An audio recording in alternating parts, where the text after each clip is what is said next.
യുഎഇയിൽ പുതിയൊരു ജോലിയിൽ പ്രവേശിക്കുന്ന ഏതൊരാളും അഭിമുഖീകരിക്കുന്ന പ്രധാന ഘട്ടങ്ങളിലൊന്നാണ് പ്രൊബേഷൻ കാലയളവ്.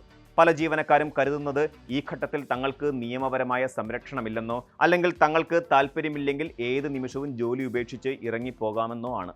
എന്നാൽ ഇത് പൂർണ്ണമായും തെറ്റായ ധാരണയാണ്. യുഎഇയിലെ 2021 33-ാം നമ്പർ ഫെഡറൽ ഡിക്രി നിയമം അത് പ്രൊബേഷൻ കാലയളവിലെ രാജിയെക്കുറിച്ച് വളരെ വ്യക്തവും കൃത്യവുമായ മാനദണ്ഡങ്ങൾ മുന്നോട്ട് വയ്ക്കുന്നുണ്ട്. നിയമവശങ്ങൾ ശരിയായി മനസ്സിലാക്കുന്നത് അനാവശ്യ തർക്കങ്ങൾ, ലേബർ ബാനുകൾ, സാമ്പത്തിക നഷ്ടങ്ങൾ എന്നിവ ഒഴിവാക്കാൻ ജീവനക്കാരെ സഹായിക്കും. യുഎഇ തൊഴിൽ നിയമമനുസരിച്ച് ഒരു ജീവനക്കാരൻ്റെ പ്രൊബേഷൻ കാലയളവ് പരമാവധി 6 മാസത്തിൽ കൂടാൻ പാടില്ല. ഈ ഘട്ടത്തിൽ സേവനം അവസാനിപ്പിക്കാൻ ജീവനക്കാരന് പൂർണ്ണ അവകാശമുണ്ടെങ്കിലും അത് നിയമപരമായ രീതിയിലായിരിക്കണമെന്ന് മാത്രം.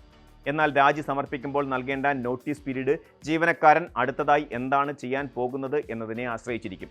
പ്രൊബേഷൻ കാലയളവിൽ ഒരു ജീവനക്കാരൻ യുഎഇക്കകത്തുള്ള മറ്റൊരു സ്ഥാപനത്തിലേക്ക് മാറാനാണ് ഉദ്ദേശിക്കുന്നതെങ്കിൽ നിലവിലെ തൊഴിലുടമയ്ക്ക് കുറഞ്ഞത് 1 മാസം മുൻപെങ്കിലും രേഖാമൂലം രാജി അപേക്ഷ നൽകിയിരിക്കണം. എന്നാൽ ജോലി ഉപേക്ഷിച്ച് രാജ്യം വിടാനാണ് തീരുമാനമെങ്കിൽ കുറഞ്ഞത് 14 ദിവസത്തെ രേഖാമൂലമുള്ള നോട്ടീസ് നൽകിയാൽ മതിയാകും. വാക്കാൽ പറയുന്ന രാജിക്കത്തിന് നിയമസാധുതയില്ല എന്നതും ശ്രദ്ധിക്കേണ്ട കാര്യമാണ്. പ്രൊബേഷൻ കാലയളവിൽ രാജിവെക്കുന്ന ജീവനക്കാർക്ക് അവർ ജോലി ചെയ്ത അവസാന ദിവസം വരെയുള്ള ശമ്പളത്തിന് അർഹതയുണ്ടായിരിക്കും. എങ്കിലും 1 വർഷത്തെ സേവനം പൂർത്തിയാക്കാത്തതിനാൽ ഗ്രാറ്റുവിറ്റി ആനുകൂല്യം ലഭിക്കുന്നതല്ല. ഇതോടൊപ്പം കരാറുകളിൽ അടങ്ങിയിരിക്കുന്ന നോൺ കോമ്പീറ്റ് വ്യവസ്ഥകളെക്കുറിച്ചും ജീവനക്കാരൻ ബോധവാന്മാരായിരിക്കണം. സ്ഥാപനത്തിന്റെ സുപ്രധാന വിവരങ്ങൾ, ഉപഭോക്തൃ ശൃംഖല എന്നിവ സംരക്ഷിക്കുന്നതിനായി കരാറിൽ ന്യായമായ രീതിയിൽ നോൺ കോമ്പീറ്റ് ക്ലോസ് ഉൾപ്പെടുത്തിയിട്ടുണ്ടെങ്കിൽ അത് പ്രൊബേഷൻ കാലയളവിൽ ബാധകമായിരിക്കും. എങ്കിലും തൊഴിലുടമ നിയമവിരുദ്ധമായ രീതിയിലാണ് കരാർ റദ്ദാക്കുന്നതെങ്കിൽ ഈ വ്യവസ്ഥ അസാധുവാകും. പ്രൊബേഷൻ കാലയളവിൽ രാജി സമർപ്പിക്കുമ്പോൾ ജീവനക്കാർക്കിടയിലുണ്ടാകുന്ന ഏറ്റവും വലിയ ആശങ്ക വിസ, റിക്രൂട്ട്മെന്റ് ചെലവുകൾ തിരികെ നൽകണമോ എന്നതാണ്. പല മുൻ തൊഴിലുടമകളും ഇത്തരം തുകകൾ ജീവനക്കാരിൽ നിന്ന് ഈടാക്കാൻ ശ്രമിക്കാറുണ്ട്.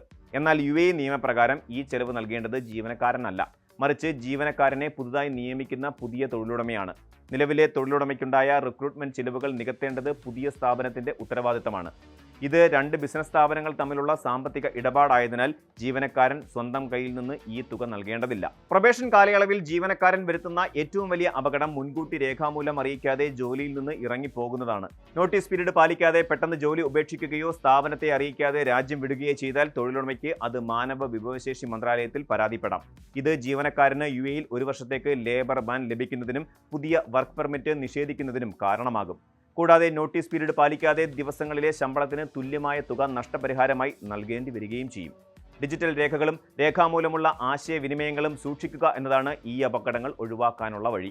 പ്രൊബേഷൻ കാലയളവിലാണെങ്കിലും രാജി രേഖാമൂലം സമർപ്പിക്കുകയും നോട്ടീസ് കാലയളവ് കൃത്യമായി പൂർത്തിയാക്കുകയും വേണം.